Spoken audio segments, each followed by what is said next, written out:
আসসালামু আলাইকুম রহমতুল্লাহি ওবরাকাতুহু। একটু থামুন। আপনি কি জানেন বৃহস্পতিবার সূর্য ডোবার পর থেকেই জুমার রাত শুরু হয়, আর জুমার দিন হলো সপ্তাহের অন্যতম শ্রেষ্ঠ দিন। এই দিনে এমন কিছু আমল আছে যেগুলো রাসূল সাল্লাল্লাহু আলাইহি সাল্লাম বিশেষভাবে করতে বলেছেন। আজকের মাত্র 2 মিনিটে জানুন সেই গুরুত্বপূর্ণ আমলগুলো, যাতে একটি আমলও আপনার বাদ না যায়।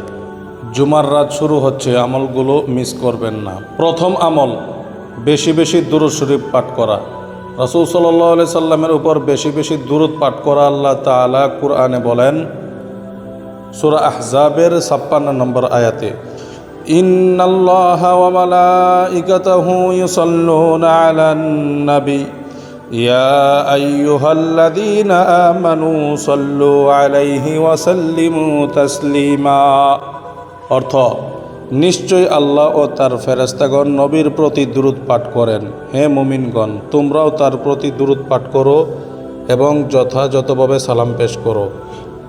আর রাসূল সাল্লাল্লাহু আলাইহি ওয়াসাল্লাম বলেছেন জুমার দিনে তার উপর বেশি বেশি দুরূদ পাঠ করতে। সুনানে আবু দাউদ শরীফ, হাদিস নাম্বার 1047। গোসল, পরিচ্ছন্নতা ও সুগন্ধি। দ্বিতীয় আমল, জুমার নামাজের জন্য নিজেকে সুন্দর ও পরিচ্ছন্ন করে প্রস্তুত করা। গোসল করা, দাঁত পরিষ্কার করা এবং সামর্থ্য থাকলে সুগন্ধি ব্যবহার করা সুন্নাহ। রাসূল সাল্লাল্লাহু আলাইহি ওয়াসাল্লাম বলেছেন, আল গুসলু ইয়াউমাল জুমআতি ওয়াজিবুন আলা কুল্লি মুখতালিমিন ওয়া আইয়াস্তান্না ওয়া আইয়ামাসসা তয়িবান ইন ওয়াজাদা। অর্থ, জুমার দিন গোসল করা প্রত্যেক প্রাপ্তবয়স্ক মুসলিমের জন্য আবশ্যক। দাঁত পরিষ্কার করা এবং সুগন্ধি ব্যবহার করাও যদি তা পাওয়া যায়। সহিহ বুখারী, হাদিস নাম্বার 880। অর্থাৎ জুমার দিন শুধু পোশাক নয়, নিজেকেও পরিচ্ছন্ন করে মসজিদে যাওয়ার প্রস্তুতি নিন। তৃতীয় আমল, সম্ভব হলে জুমার নামাজে আগে আগে মসজিদে যাওয়া। রাসূল সাল্লাল্লাহু আলাইহি ওয়াসাল্লাম বলেছেন, যে ব্যক্তি প্রথম সময়ে জুমার জন্য যায় সে যেন একটি উট কুরবানি করার সওয়াব পায়। পরের সময়ে গেলে গরু, এরপর মেষ, এরপর মুরগি, এরপর ডিম সদকা করার মতো সওয়াব পায়।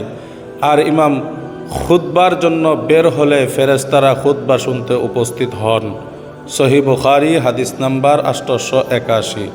তাই সম্ভব হলে দেরি না করে আগে মসজিদে পৌঁছানোর চেষ্টা করুন।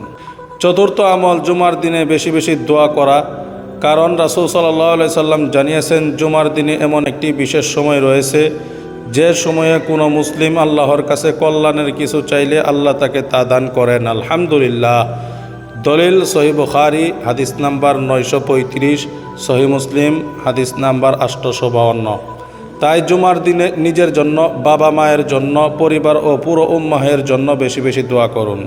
আর একটি গুরুত্বপূর্ণ কথা, জুমার খুতবা মনোযোগ দিয়ে শুনবেন এবং অপ্রয়োজনীয় কথা ও কাজ থেকে বিরত থাকবেন।